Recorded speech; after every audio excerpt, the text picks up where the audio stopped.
are you, KG2? We know letter C sounds K, right? But if it's followed by letter I, E, or Y, you have to pronounce it as letter S. S. S.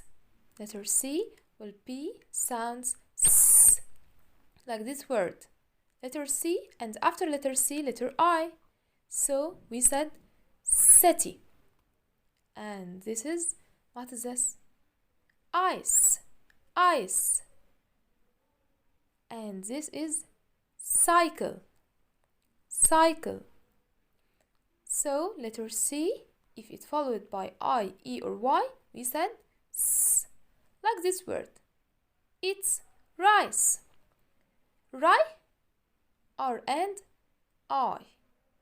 Rice. C, not S, because after letter C, the silent letter E. Again, ri, R, and I. S, C, and then silent letter E. So we'll say rice. We'll say letter C, S, rice. Goodbye.